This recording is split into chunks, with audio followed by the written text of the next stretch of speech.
Welcome to the AFR Saints channel, where we provide you daily content on your favorite team, the New Orleans Saints. Do us a favor and hit that subscribe button. Be sure to leave your comments below and smash that like button. Who dat? The New Orleans Saints on Thursday wrapped up their first week of OTAs, and they will be in some form of on-field work for each of the next 3 weeks. OTAs and for the next 2 weeks, and then you'll have the mandatory minicamp on June the 10th. So we are going to see some on-field work and some interesting storylines for this team. And we've talked so much about quarterback and naturally a lot of the changes on the offensive line when you've used a first-round pick on Kelvin Banks, and we learned on Thursday that Banks is playing left tackle. They moved Taliesin Fuanga to right tackle and Trevor Penning to left guard. So big shuffle on the offensive line. One thing we haven't talked a ton about yet, and we will as we continue on, is the receiver position. Because to be quite candid, the Saints were awful there a year ago, and it was magnified by the fact that both Chris Olave and Rashid Shaheed were injured. And the answer so far this offseason was, let's go get 31-year-old Brandin Cooks, who's declined each of the last 3 years. That's not a good answer. I don't love that answer at all. I was very disappointed that they didn't draft a receiver, and to this point have been disappointed that they have not signed a big-bodied receiver in free agency. If we're being completely candid, letting Marcos Valdes-Scantling walk was stupid. I mean, he's a 6'4 receiver who blew up for you in 8 games last year. Was your deep over-the-top threat, proved he could play. You bring in a new coach, and you don't sign Marcos Valdes-Scantling. Instead, you go sign a smallish Brandin Cooks, who's 5'10", and looks like the other two guys you got. So you have a very real need there, and Keenan Allen, someone we've talked about, and someone I hope that they do in eventually sign, because they're going to need another body. But all this to say, Brandin Cooks did meet with reporters after practice on Thursday, and he was asked about the competition among the quarterbacks from the wide receivers. Like, do wide receivers like a quarterback competition? Which it's a good question to ask, right? Because wouldn't it stand to reason if you're a receiver, you want to know who you're catching the ball from? Yeah, absolutely. But now here you have this competition. Here's what Brandin Cooks said. Absolutely, because I think it should bring the best out of you, and so it's fun seeing those guys compete. They're all three of them are having a great spring, and so it's going to be fun to watch that competition. He's a veteran guy now, has been around the NFL for a decade. Remember, he was drafted back in 2014, so he's been around a lot of different situations. Now, he came to New Orleans when Drew Brees was firmly entrenched, but since he's bounced around. He played in New England with Tom Brady. He played for the Rams. He played for the Cowboys. But he's always had really good, stable quarterback play wherever he's been. Now, I understand Dak got hurt last year in Dallas, so it was a little different there. But by and large, at this point, he's always been established knowing who his quarterback is. So he was asked, does having quarterback competition change his approach? No, absolutely not. No. I mean, at the end of the day, you still got to approach it the same way that you've been and bring those guys along with you. So that's my mindset. So continue to just approach like I've always. Is there any correlation that you could draw? I mean, it's, I think, different in a team sport like baseball where maybe you're not so reliant on another player. Like a receiver is reliant on a quarterback for his success, right? I don't know if there's an equivalent in baseball, but can you remember maybe even, I mean, you were on really good teams at the end of your career that won the World Series, but what about maybe years with the Cubs? Or is there anything that's relatable? Yeah, I think the pitcher-catcher relationship is probably most similar. I mean, pitchers prefer, they have their guy behind the plate that they want to throw to, that they feel comfortable throwing to, that steals strikes or calls the game the right way. And so, I mean, when you would see certain catchers go down or be injured, you could definitely see a difference there. I thought that was an extremely veteran answer from Cooks. What do you mean? Just, of course, somebody's better than the other. They're all doing great. They're all having a great spring.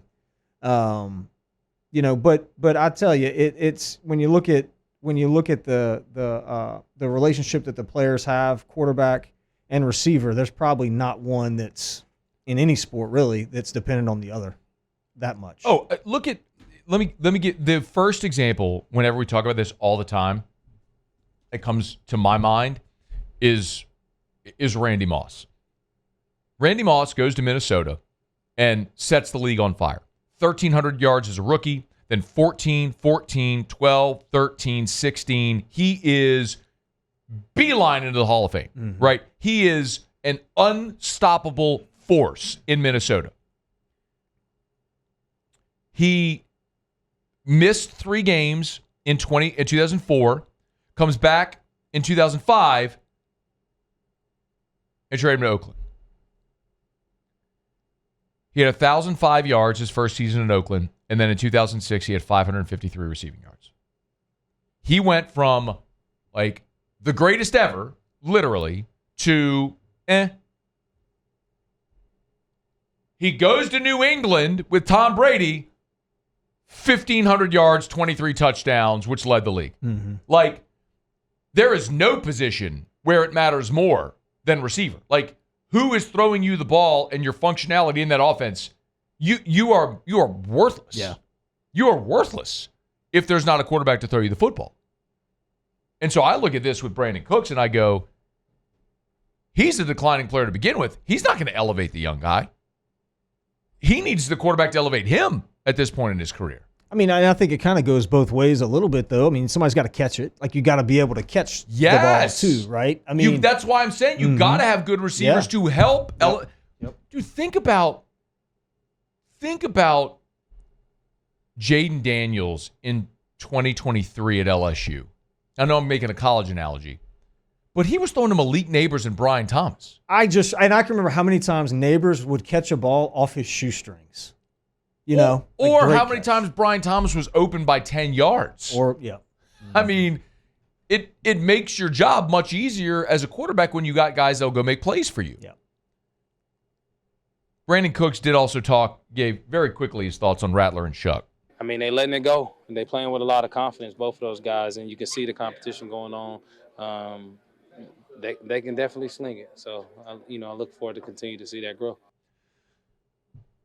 There's just so much unknown right now because of not only the uncertainty of quarterback, but you also have a new head coach. You have a new offensive system, a new play caller. Doug Nussmeier is now your offensive coordinator. So it's just everything is new. I mean, everything that we've known for 15 years with Peyton and Breeze and then retaining Carmichael. Last year was different because you brought in Kubiak. And so much of the conversation throughout camp last year was all of the zone concepts that Kubiak was bringing in and how that was going to sort of transform the offense. We saw it with a healthy team for 2 weeks at the beginning of the season against what ended up being awful teams, and it looked really good. And unfortunately, we just didn't get to see it for 17 games at what it might have looked like. I just don't know what this is going to look like also because I look at Kellen Moore, and he's worked with Dak and Justin Herbert and Jalen Hurts. All 3 of those are elite quarterbacks with elite skill sets, but all very different. Yeah. So I think this is going to look different. Even with Rattler, who's 6 feet tall, and Shuck, who's 6'5". Rattler's really athletic. Shuck is more of your traditional pocket passer. Not to say he can't run, but this is not a part of his game. So I would even say who wins the quarterback battle has much to do with what type of offense Kellen Moore wants to run behind either one of these guys. Yeah. And flip a coin. You don't know what it's going to be. But traditionally, the mark of a good coach is somebody that can craft their offense around the abilities of their quarterback. That's true. And it looks like with the guys he's coached in the past, he's had to reinvent himself a couple times in order to have success. And he may be the right guy for the job as far as that goes. I hope so, man. I would just like to see for these young quarterbacks, they have the opportunity for success. I don't think you're going to see win-loss record success. But the opportunity for success exists more when you have a good supporting cast around it. Like, you want to talk about baseball, look at Paul Skeens. I mean, Paul Skeens threw a complete game, allowed 1 run, took the L. Oh, yeah. It's unfathomable. He's on a miserable team. Like, I just don't know that there's enough talent around either of these quarterbacks right now to have success. You have a young offensive line with guys in new spaces. Alvin Kamara is an aging running back. You're not talented at receiver at all, and you don't have a tight end which in 2025 is the type of tight end that is flourishing in the NFL. You have 2 different guys that are good at what they do, but not combined. I think it's just a real challenge. And the Brandin Cooks thing just continues to be perplexing. I mean, if you were going to take a flyer on a guy at the end of his career on a veteran minimum 1-year deal, fine. To give him a multi-year deal was just a bizarre thing to see. That's just not the guy that's going to elevate these quarterbacks. Maybe I'll be wrong. We'll be sitting here in the fall and Brandin Cooks will have 1,200 yards and 10 touchdowns. But no one will be more surprised than me if it plays out that way. Hey, thanks so much for watching.